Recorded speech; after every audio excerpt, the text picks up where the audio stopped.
네, 우리 함께 사도신경으로 우리 신앙을 고백하며 신년 첫 예배를 우리 하나님께 올려드리겠습니다.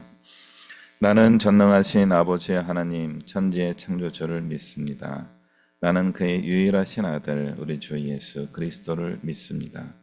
그는 성령으로 잉태되어 동정녀 마리아에게서 나시고 본디오 빌라도에게 고난을 받아 십자가에 못 박혀 죽으시고 장사된 지 사흘 만에 죽은 자 가운데서 다시 살아나셨으며 하늘에 오르시어 전능하신 아버지 하나님 우편에 앉아 계시다가 거기로부터 살아있는 자와 죽은 자를 심판하러 오십니다. 나는 성령을 믿으며 거룩한 공교회와 성도의 교제와 죄를 용서받는 것과 몸의 부활과 영생을 믿습니다. 아멘. 찬송가 550장 찬양합니다.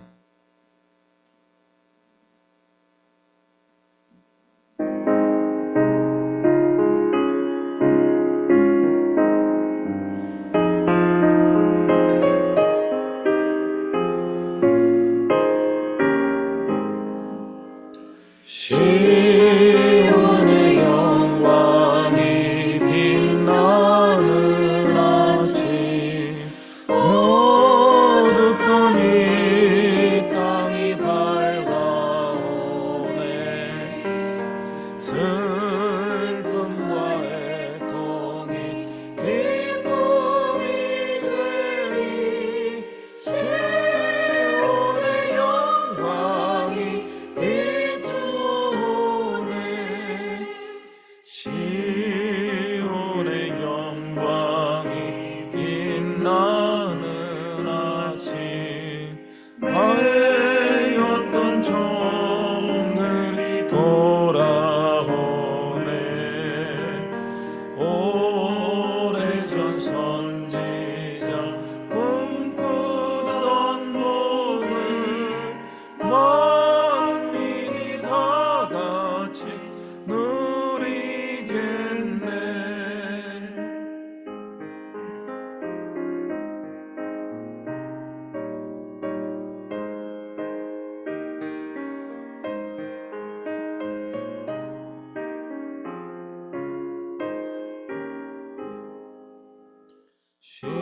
시원한 광야에 마초가 피고 말랐던 시냇 흘러오네 이 산과 저 산이 마주쳐 울려 주 예수의 종을 찬송하네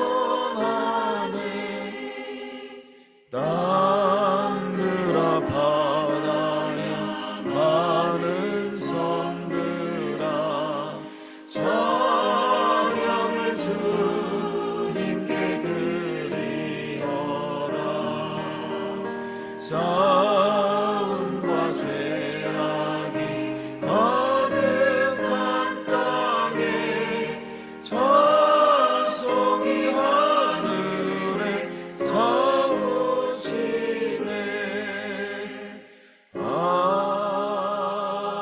아멘.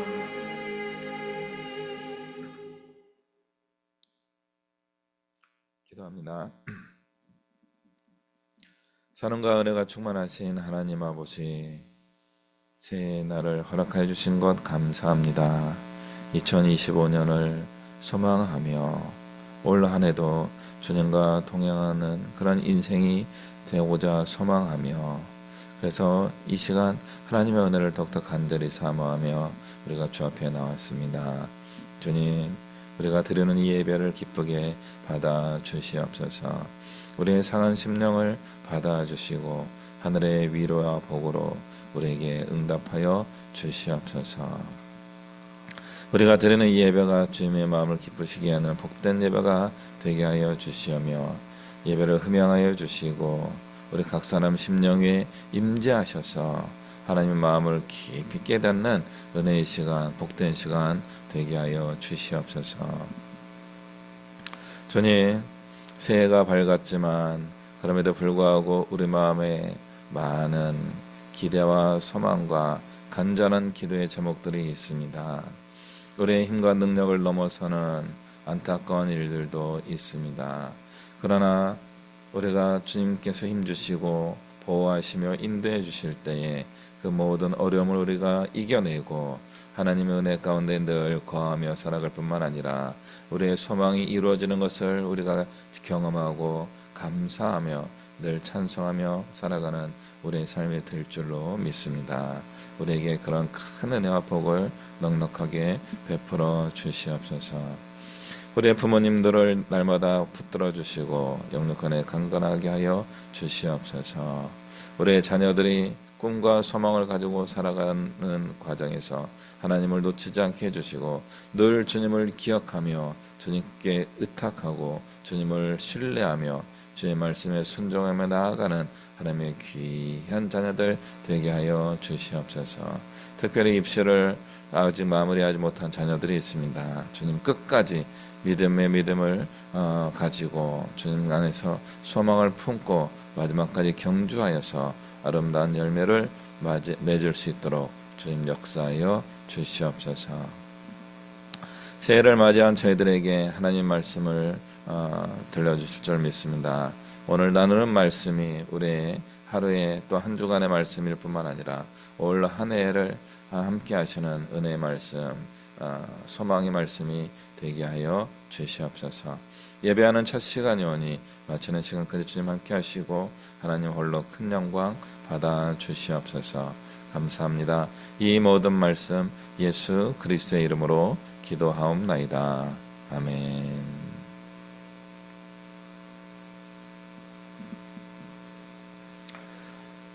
네, 우리 함께 말씀 보겠습니다. 야고보서 5장 13절부터 18절까지의 말씀입니다. 야고보서 5장 13절부터 18절까지의 말씀이에요. 우리 한 목소리로 읽겠습니다. 시작. 너희 중에 고난 당하는 자가 있느냐? 그는 기도할 것이요. 즐거워하는 자가 있느냐? 그는 찬송할지니라. 너희 중에 병든 자가 있느냐? 그는 교회의 장로들을 청할 것이요. 그들은 주의 이름으로 기름을 바르며 그를 위하여 기도할지니라. 믿음의 기도는 병든 자를 구원하리니 주께서 그를 일으키시리라. 혹시 죄를 범하였을지라도 사하심을 받으리라. 그러므로 너희 죄를 서로 고백하며 병이 낫기를 위하여 서로 기도하라. 의인의 간구는 역사하는 힘이 큼이니라. 엘리야는 우리와 성정이 같은 사람이로되 그가 비가 오지 않기를 간절히 기도한즉 3년 6개월 동안 땅에 비가 오지 아니하고 다시 기도하니 하늘이 비를 주고 땅이 열매를 맺었느니라. 아멘. 네, 반갑습니다.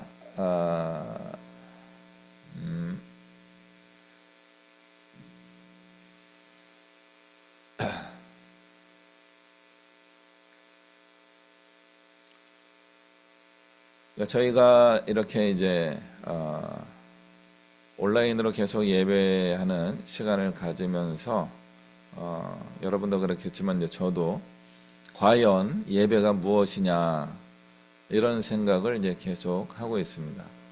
어릴 때부터 늘 했던 이야기 중에 한 가지가 무엇인가 하면 교회는 예배 공동체다 이렇게 이야기했어요. 예배하는 공동체. 그래서 예배하는 사람들이 모이는 공동체 뭐 이렇게 해석이 될 것 같죠.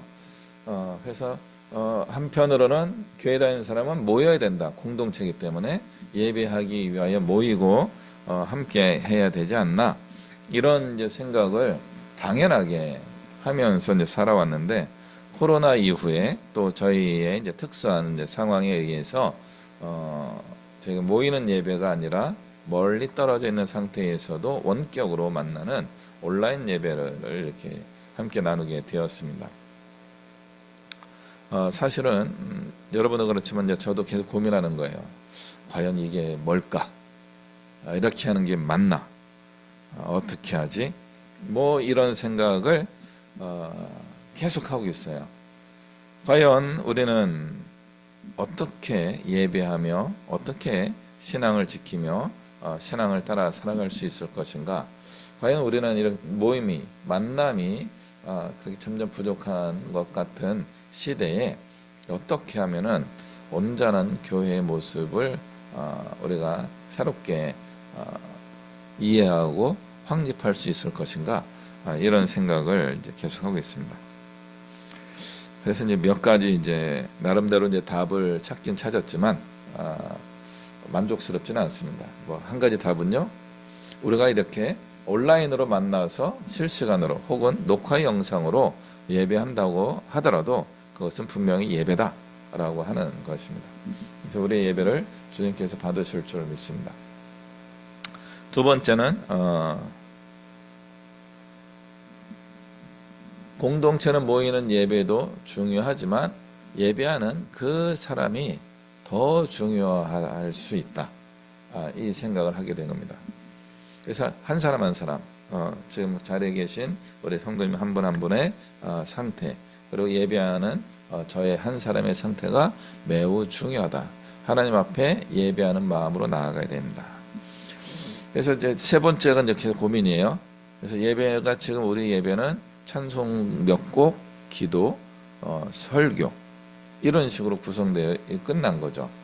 그래서 이 내용이 과연 이 정도로 괜찮나? 너무 단순하지 않나? 좀 다른 방법이 없을까? 이런 생각을 이제 해보고 있습니다. 그래서 어쩌면 지금은 우리는 미니멀 예배, 최소한의 예배를 드리고 있다라고 여겨집니다. 최소한의 예배, 이 정도 예배도 우리 하나님께 충분한 예배가 될 수도 있겠다. 또 한 가지는 풍성한 예배에서 우리가 놓친 부분의 핵심을 찾아가고 있는 게 아닌가 이런 생각을 해보게 됩니다. 그럼에도 불구하고 풍성한 예배는 좋습니다. 감동이 넘치죠. 그래서 이제 사실은 이제 오늘부터 제가 이제 기타를 치고 예배 인도를 하려고 마음의 각오와 다짐을 정말 많이 했었습니다. 왜냐면 그 녹음된 음악을 듣다 보니까 안 맞아요. 또 저 같은 경우는 열심히 집중해야 되는데 아차 하는 순간 다 녹음이 돼요. 여러분의 노래는 녹음이 안 되잖아요. 근데 저는 녹음이 다 돼요. 어느 날은 목도 별로예요. 그래서 그런 걸 다 녹화해 놓고 올려야 되나 말아야 되나 이제 그런 이제 고민을 이제 하기도 합니다. 그래서 이제 라이브 함께 우리가 찬양하면서 인도자에 의해서 인도자의 스타일에 맞춰서 하는 자연스러운 찬양 시간을 좀 풍성하게 가졌으면 좋겠다 하는 게 저의 계획이었는데 그것도 준비할 게 많아요. 평상시에 기타 치면 연습을 좀 했었어야 되고요. 그러면서 이제 음악적 그런 감동도 같이 틀리면 안 되잖아요. 하다가 다시 제가 몇 번 다시 이렇게 한 적도 있잖아요. 그러면 이제 뭐가 깨지는 거죠.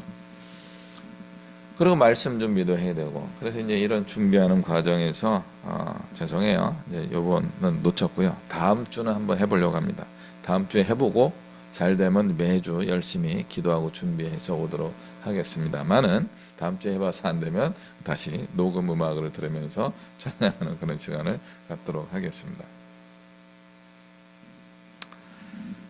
아까도 계속 인사드렸지만 2025년 1월 5일입니다. 새해가 밝았습니다. 희망찬 새해라고 이야기합니다. 희망찹니까? 작년의 문제가 그대로 남아있는데 희망을 우리가 꿈꿀 수 있겠습니까? 지금 사회적으로, 국가적으로, 그리고 우리 가정적으로, 그리고 또 우리 개인의 문제까지 고스란히 남아있어요. 그 문제가 그대로 남아있는데 과연 우리는 희망을 이야기할 수 있습니까? 아멘. 희망을 이야기할 수 있습니다.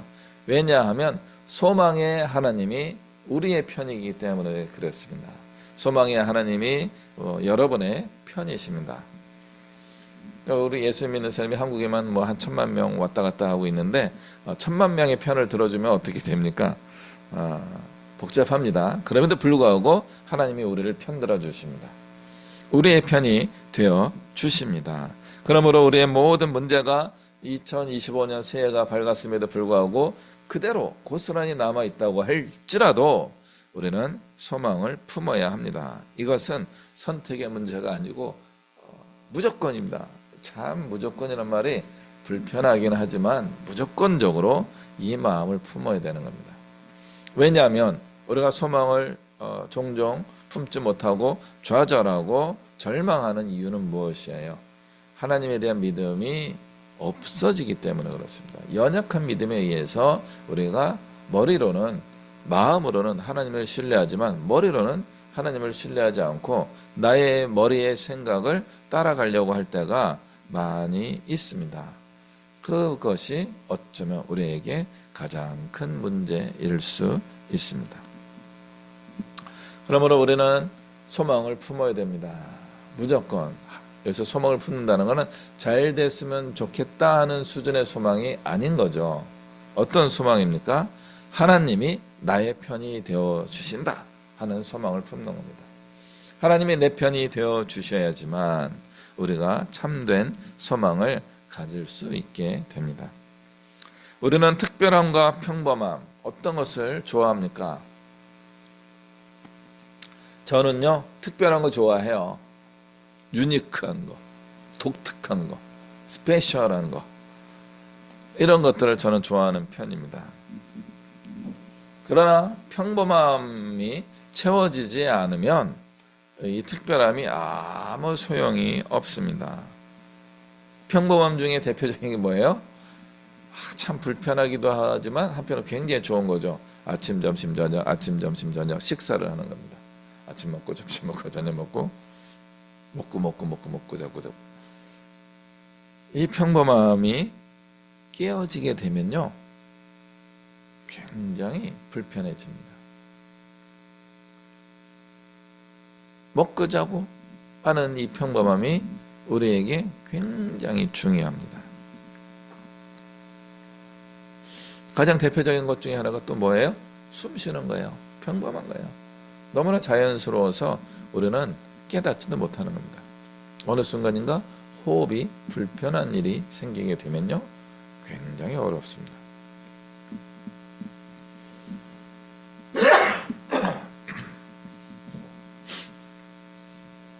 네, 죄송해요. 굉장히 스페셜한 거죠. 숨 못 쉬는 거예요. 죽을 수 있습니다. 특별함이라는 것은 굉장히 우리에게 어떤 소망이 되는 것처럼 다가오지만 한편으로는 평범함이 우리의 소망이 될 수 있어야 하겠다 하는 생각이 들기도 합니다.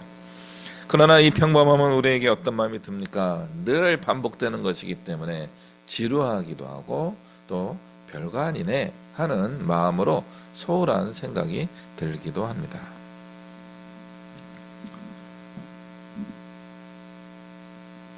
그런데 어떤 분들은 나는 평범한 게 꿈이에요 이렇게 이야기하는 분들이 있어요. 남들처럼 가정을 꾸리고 남편과 아내가 있고 부모님과 자녀, 부모와 자녀가 있고 그 다음에 매일 일상적으로 일하는 직장이 있고 또 먹고 자고 하는 그런 반복적인 일상의 평범함을 누렸으면 좋겠습니다. 이렇게 이야기하는 분들이 있어요. 그런 분들은 삶이 많이 어려우신 거죠. 우리는 우리의 평범함을 기억하고 감사해야 할 것입니다.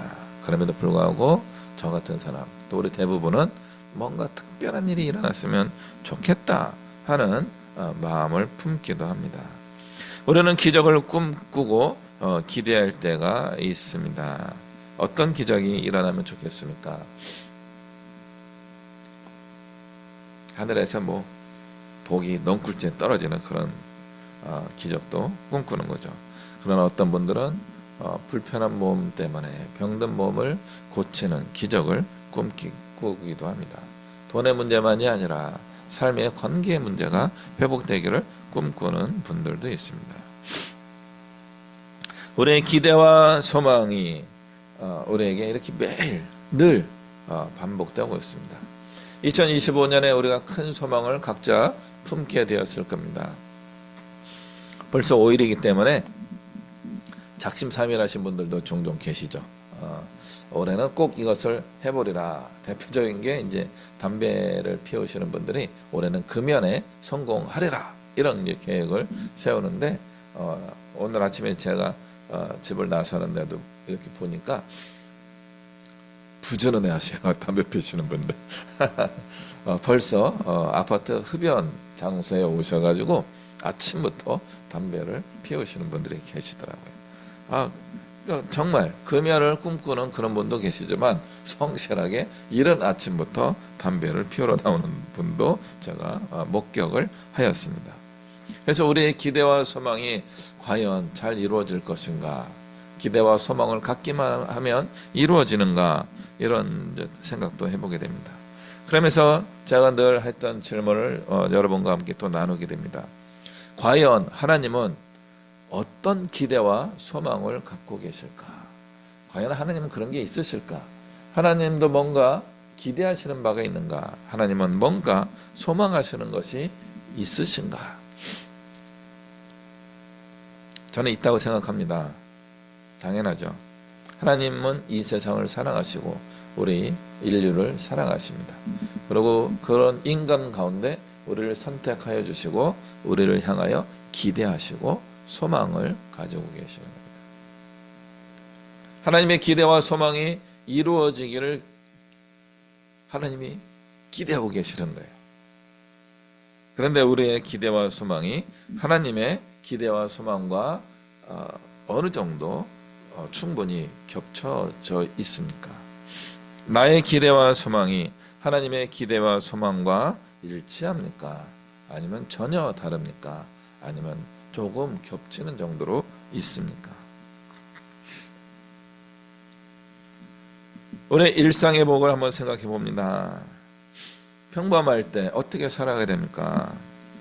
13절에 보니까 너희 중에 고난 당하는 자가 있느냐? 이 고난 당하는 것이 평범한 거예요. 늘 평범한 거예요. 그는 기도할 것이요.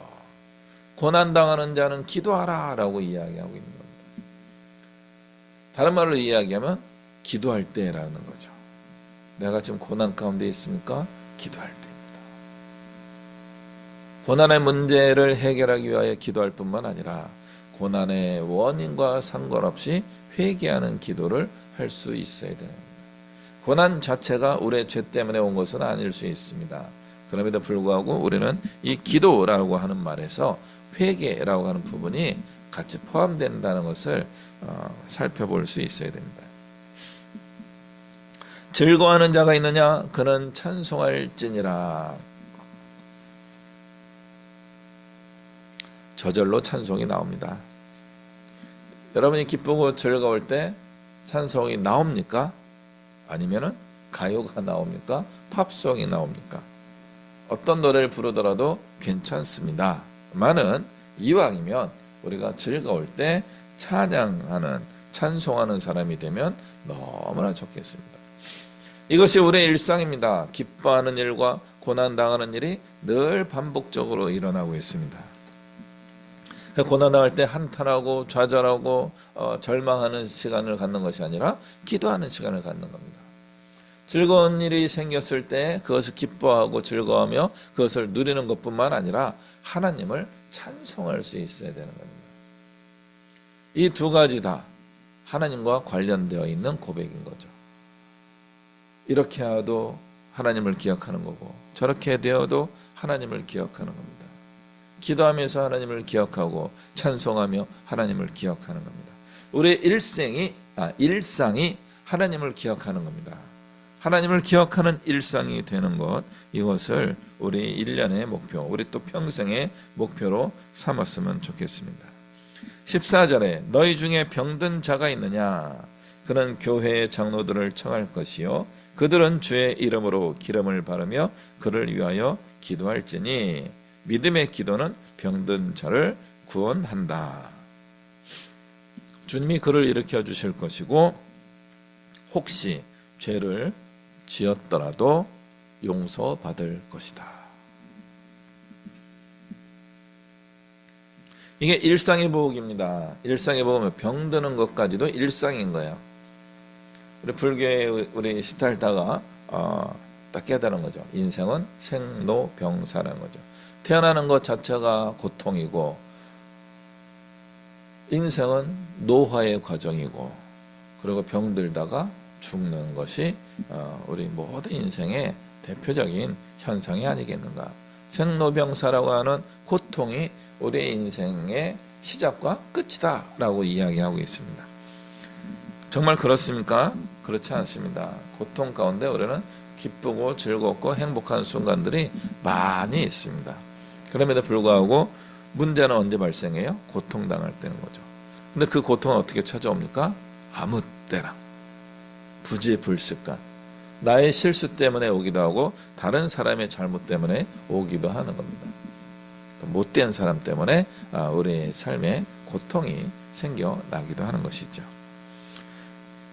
고통 가운데 가장 큰 고통 중에 한 가지가 질병입니다. 병에 걸리는 고통이 참 어렵습니다. 현대의학이 발달해가지고 많은 질병을 이제 우리가 극복하고 뭐 정복했다 이렇게도 이야기하고 있지만 그럼에도 불구하고 병에 걸리게 되면 많이 어렵습니다. 자, 코로나 기간에는 백신을 열심히 맞아가지고 코로나에 안 걸려봤어요. 그래서 나는 이제 내 몸에 수포항체가 생겼나 보다. 그래갖고 지금도 그렇지만 마스크 안 하고 열심히 다녔어요. 지난 여름에 8월쯤이었던 것 같아요. 7월이니 8월쯤에 모임을 딱 갔는데 이 밀폐된 저희 지금 예배 공간만한 그런 장소에서 열심히 회의를 했어요. 회의하고 여름이었기 때문에 에어컨도 빵빵 틀면서 저희가 했는데 그중에 한 분이 원래 2박 3일을 다 오게 되는데 3일째 일찍 나가시는 거예요. 몸이 안 좋아요. 병원에 가야 되겠어요. 가셨어요. 아, 그래요? 그래서 가셔가지고 저희는 오후에 나올 거였는데 오후에 문자가 왔어요. 저 코로나래요. 어떡하죠? 그런 거죠. 와, 그런 거죠. 그게 토요일이었고요. 주일날 지나고 주일날 몸이 으슬으슬하더라고요. 타이레놀을 열심히 먹었어요. 그리고 월요일날 딱 됐더니 뭐 열이 막 38도 막 이렇게 나오는 거죠. 코로나에 한번 제가 걸려보니까 그 전에 코로나 걸린 분들을 제가 좀 무시했어요. 아이 좀 관리 좀 잘하지. 왜 코로나 걸리고 그래? 막 그런 식으로 무시했는데 회개합니다. 제가 걸려보니까 걸릴만 하더라고요. 그래 내 탓은 아니었지만 뭐 제가 방심했기 때문에 그런 것이고요. 그리고 걸려보니까 참 많이 아프더라고요. 땀이 막 비 오듯이 흐르고 약 먹으면 괜찮고 다행히 그때는 기침 쪽으로는 안 왔었는데 코로나 초반에는 코로나에 걸려서 돌아가시는 분들도 많이 계셨던 거죠. 지금도 코로나에 의해서 돌아가실 수도 있는 상황이 있는 거죠. 코로나만이 아니라 요즘 독감이 이제 유행하게 될 텐데 그런 일들로 인해 가지고 우리가 연약한 육체라는 것을 경험하게 되는 겁니다. 다시 한번 말씀드리지만 이 질병에 걸리는 것도 평범한 일상입니다. 특별한 것 같지만 그냥 평범한 거예요. 누구든지 생로병사 병들었다가 죽을 수 있는 일이 생기는 겁니다. 그래서 우리는 병들거나 죽음에 대하여 두려움을 가지고 있습니다. 그러나 두려워할 필요가 없습니다. 일상이에요. 그런데 두렵죠. 불편하고 마음이 어렵습니다.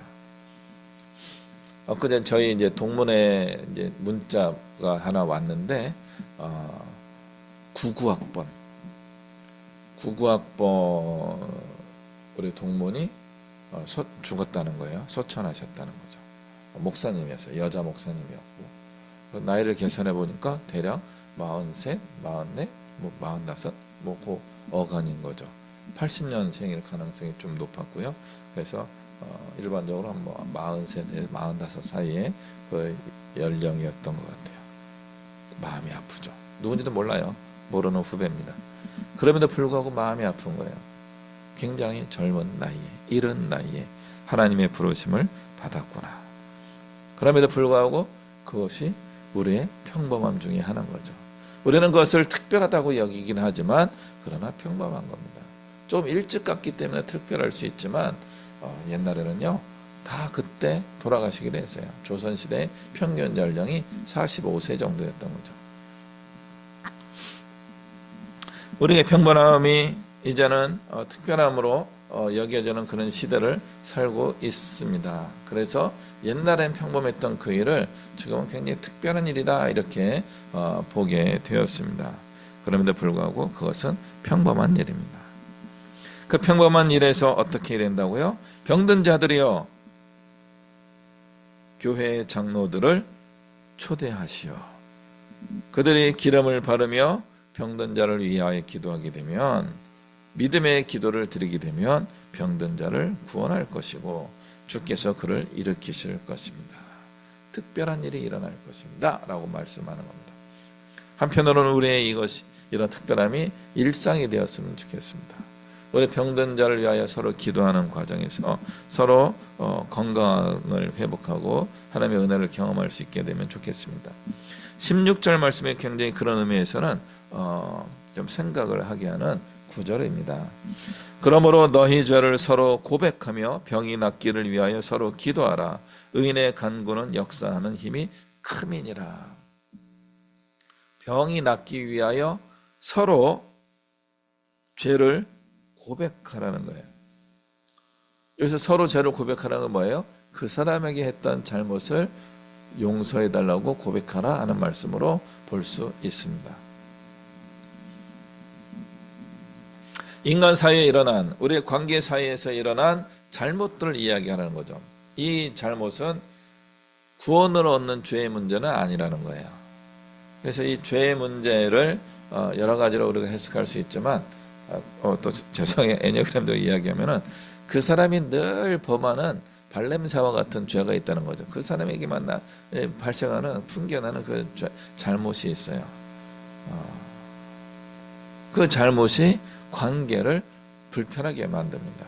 관계를 깨뜨리게 되는 겁니다.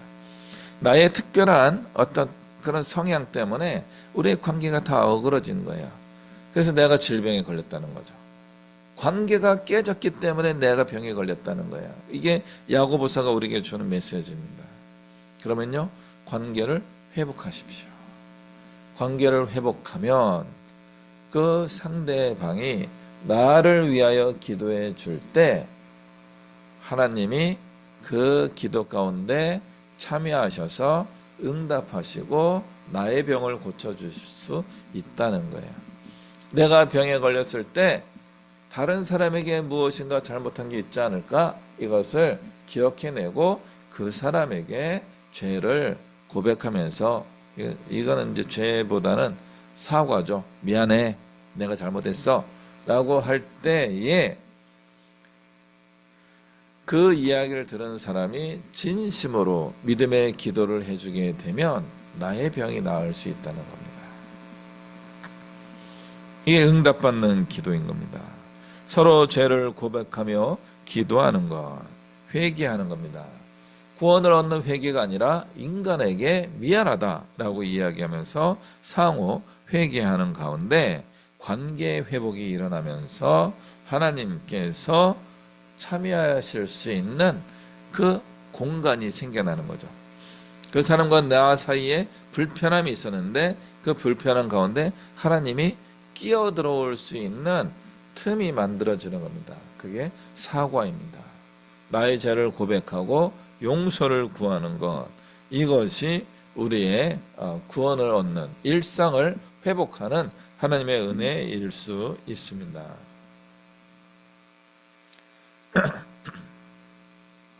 이거를 우리 가톨릭교회에서는 그냥 고해성사로 한 거죠. 사제와 성도 간의 이 고백 정도로 제한한 겁니다. 그러나 조금 더 믿음의 용기를 갖는다면 사제가 아닌 사람에게도 우리는 고백하며 용서를 구할 수 있어야 되는 겁니다. 상대방이 나를 용서해 주지 않으면 어떻게 되죠? 괜찮습니다. 일단 하나님 보시기에 내가 고백함으로 인하여서 이 문제에 대해서는 하나님이 받아주시는 겁니다. 이제는 그 상대방에게 이제 선택의 문제가 온 것입니다. 우리 일상에서 점점 우리 사회가 뭐라 그럴까 각박해졌다고 할까요? 미안하다라고 하는 말을 하는 사람들이 줄어드는 시대가 되었습니다. 미안함을 느끼지도 못하는 것 같습니다. 마음이 점점 아파지는 거죠. 고통스러워진 거죠. 그래서 더 마음을 강화하고 무장하고 보호하고 있어서 우리는 상대방에게 우리의 사과의 이야기를 거의 전혀 하지 않는 경우가 많이 있습니다. 그리고 상대방이 나한테 미안하다고 하더라도 그 진심이 저희가 의심스럽기도 합니다. 실제로 그런 분들도 많이 있고요. 늘 미안하다 그러고 반복적으로 잘못을 범하는 분들도 많이 있습니다. 그런 사람을 위하여 기도해 주고 싶지도 않죠. 그래서 기도하는 사람의 마음을 갖는 것도 중요한 겁니다. 병든 자로서 죄를 고백하는 어떤 구원의 기회를 얻는 것도 필요하지만 상대방이 나에게 미안하다고 이야기했을 때 그것을 받아줄 수 있는 믿음과 용기도 또한 우리에게 필요해 보입니다. 과연 우리의 일상은 평범합니까? 평범하지 않습니까? 우리가 기대하는 일상은 평안한 일상을 꿈꾸는 거죠. 그러나 실제로 우리의 일상은 평범함은 좋은 것과 나쁜 것이 늘 반복적으로 발생하는 상황이다 라고 할 수 있습니다. 그러므로 우리는 일상의 복을 위하여 상대방을 바꿀 수 없지만 내가 바뀌는 삶을 살 필요가 있습니다. 고난당할 때 기도하는 사람입니다. 상대방에게 기도해달라고 요청하는 것도 필요하지만 그냥 내가 기도하는 사람이 되는 겁니다. 즐거워할 때 늘 찬송하는 사람이 되는 겁니다. 요즘은 찬양곡들이 너무나 많아요. 그래서 새로운 노래도 한번 자꾸 배워보셔도 좋을 것 같습니다. 그리고 늘 불렀던 또 찬송과 같이 반복적으로 늘 불렀던 이런 노래들도 계속 또 우리의 마음을 담아서 찬양할 수도 있을 겁니다. 우리가 찬송하고 기도하는 일상을 회복하게 된다면 우리에게 기도의 능력이 나타나게 될 것입니다. 우리의 일상을 하나님이 기뻐하시는 삶으로 바꾸는 변화되는 것을 체험하며 살아가게 될 것입니다. 더 나아가서는 다른 사람의 삶에 은혜와 복을 베풀어 주시는 대표적으로 그 사람의 질병이 고쳐지는 놀라운 기적도 일어나게 하는 그런 인생을 살아갈 수도 있게 될 것입니다. 17절과 18절 말씀 봅니다. 엘리야는 우리와 성정이 같은 사람이로되 그가 비가 오지 않기를 간절히 기도한즉 3년 6개월 동안 땅에 비가 오지 아니하고 다시 기도하니 하늘이 비를 주고 땅이 열매를 맺었느니라. 아멘. 이거는 죄를 고백하는 그 질병을 고쳐달라고 하는 기도를 설명하는 예화로 집어넣는데 전혀 다른 이야기죠. 이게 논리적 비약이에요.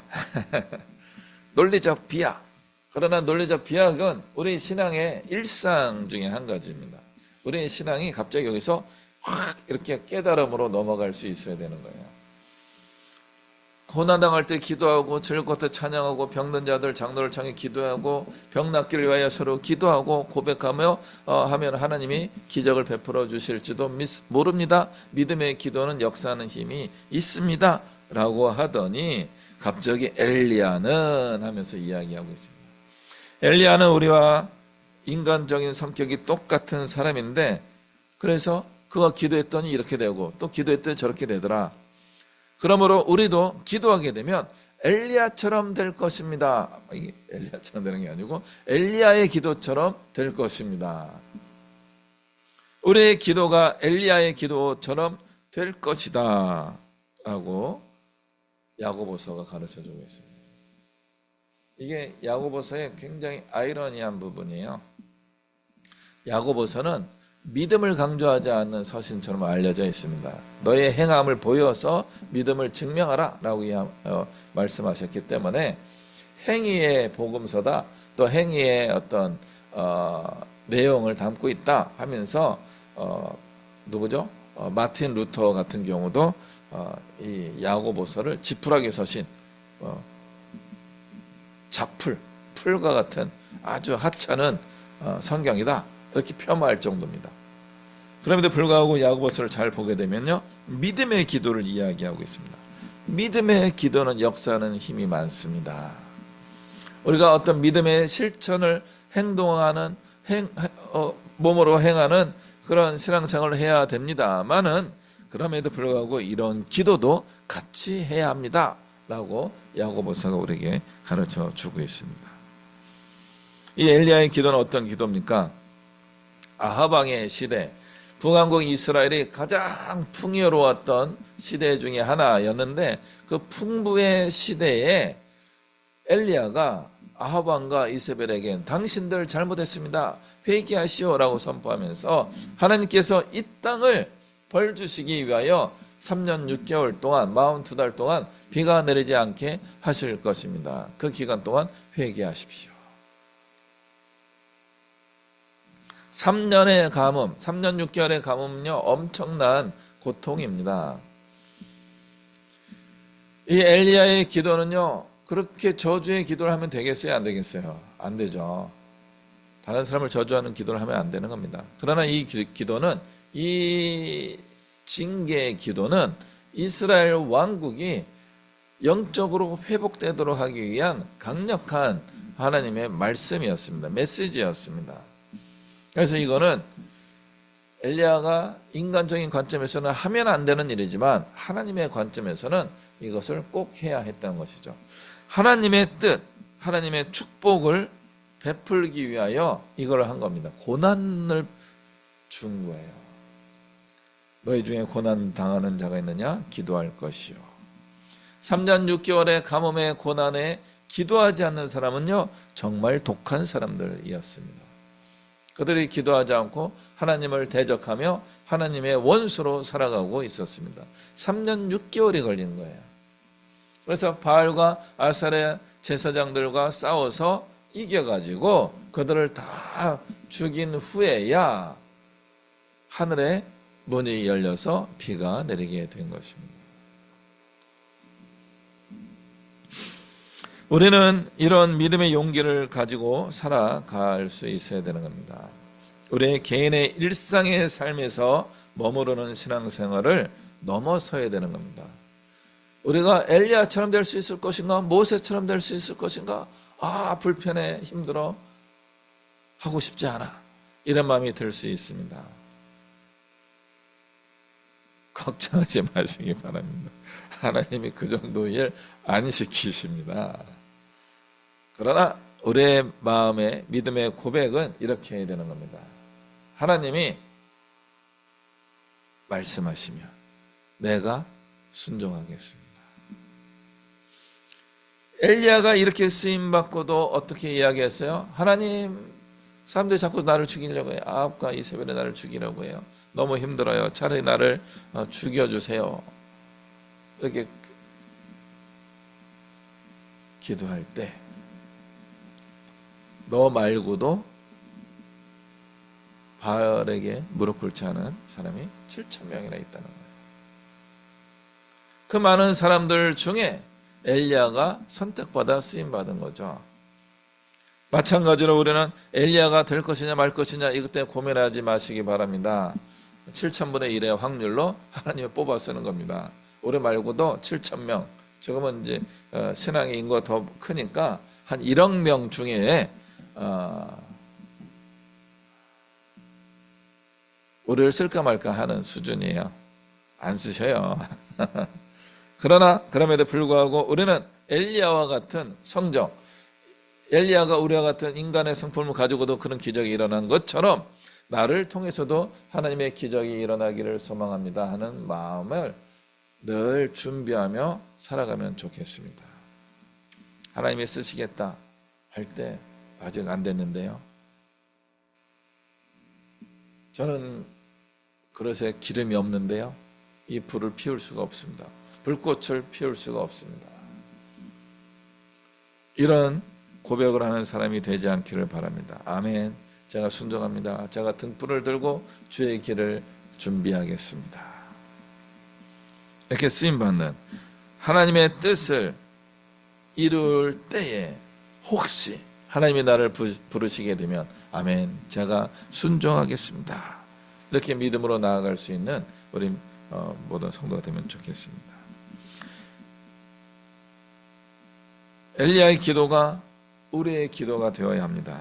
거기에는 하나님의 뜻이 담겨 있었고 거기에는 인간을 향한 축복의 메시지가 들어 있었습니다.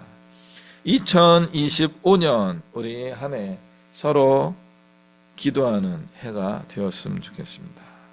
우리의 기도 제목을 나누고 또 우리가 고백해야 될 죄가 있다면 회개하고 서로 병 낫기를 위하여 기도할 뿐만 아니라 하나님의 음성을 듣고 복된 하나가 되도록 서로 축복하는, 그래서 하나님께서 나와 우리와 우리 가족과 우리 교회를 사용하실 때 정말 우리가 하나님 마음을 기쁘시게 해드리는 멋진 모습으로 쓰임받는 우리 모든 믿음의 식구들이 되기를 바랍니다. 우리가 기도할 때 응답되는 그런 기도의 능력의 사람들이 될 줄로 믿습니다. 기도하시겠습니다. 사랑과 은혜가 충만하신 하나님 아버지, 2025년 우리가 기도하는 한 해, 찬송하는 한 해가 되게 하여 주시옵소서. 우리의 기도가 역사하여서 나와 나의 사람들에게 복을 베풀어주는 기도의 능력이 나타나기를 원합니다. 또 그런 우리의 모습을 통하여 하나님을 찬송하고 칭송하는 일들이 풍성하게 이루어지기를 원합니다. 그러한 복에 복이 넘치는 2025년 한 해를 우리가 살아갈 수 있도록 축복하여 주시옵소서. 감사드리며 예수 그리스도의 이름으로 기도하옵나이다. 아멘. 우리 함께 찬송가 93장 찬양하겠습니다.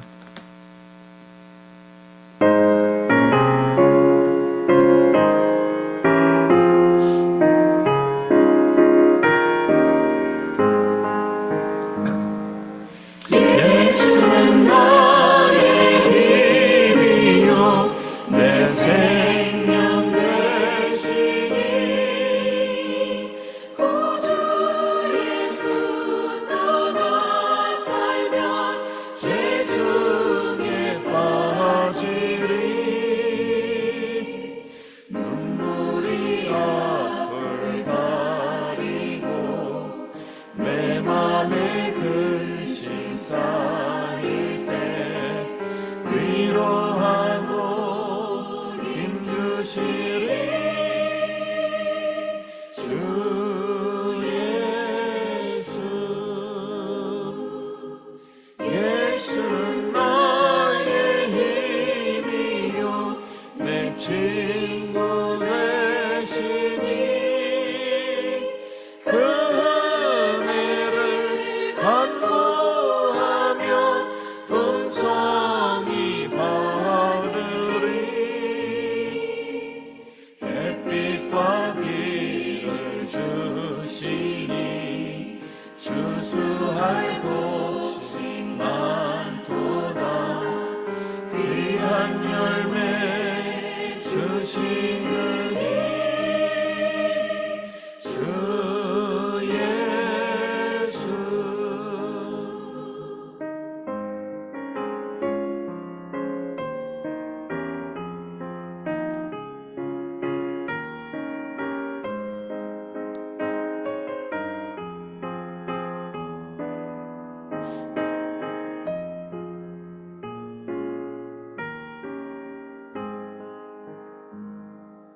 예수는 나의 힘이요 내 기쁨 되시니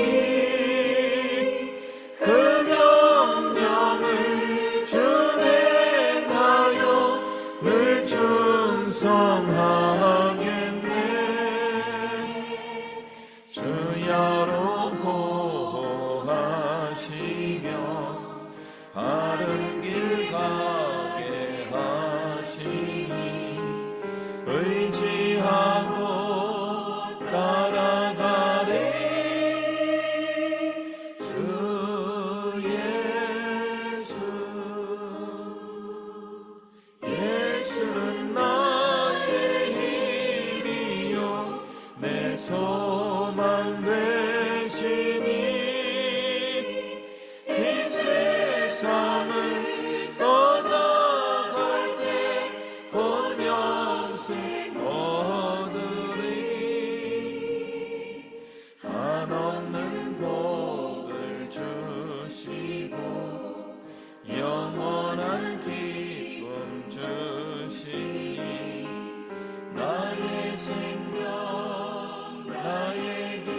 기도합니다.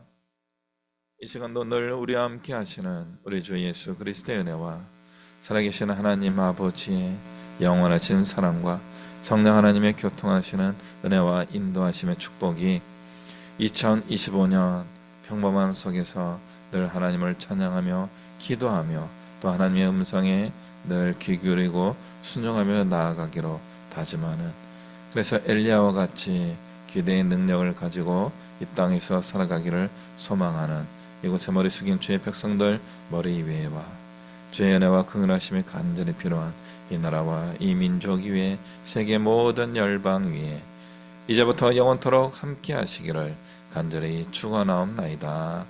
아멘. 아멘. 할렐루야.